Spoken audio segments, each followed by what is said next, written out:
जय श्री राधे कृष्ण। पुरुषोत्तम मास महात्म्य के पावन अध्याय 17 में आपका स्वागत है।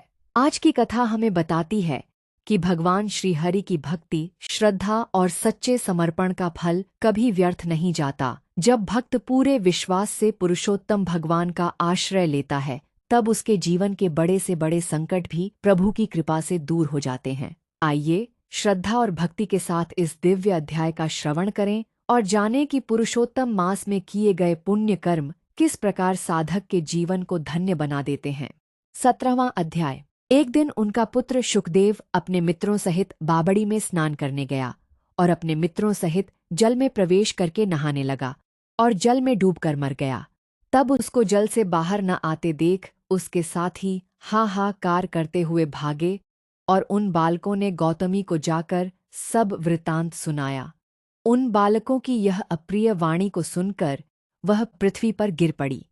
इतने में सुदेव भी वन से आ गया और पुत्र का मरण सुनकर कटे हुए वृक्ष की तरह पृथ्वी पर गिर पड़ा। फिर दोनों स्त्री पुरुष उठकर बाबड़ी पर गए। वहां मरे हुए पुत्र को आलिंगन कर शरीर को गोदी में लेकर सुदेव शर्मा बारंबार हाहाकार करने लगा।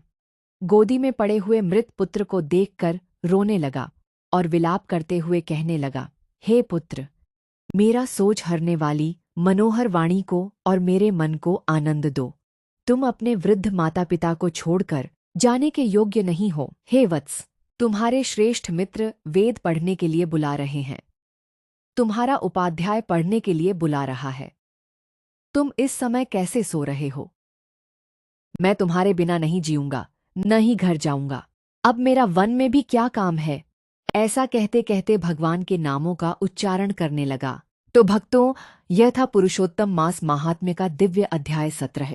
इस कथा से हमें शिक्षा मिलती है कि जो मनुष्य पुरुषोत्तम भगवान का स्मरण, भजन और सेवा करता है, उस पर प्रभु की विशेष कृपा सदैव बनी रहती है। सच्ची भक्ति, विनम्रता और धर्म के मार्ग पर चलने वाला व्यक्ति अंततः सुख, शांति और परम कल्याण को प्राप्त करता है।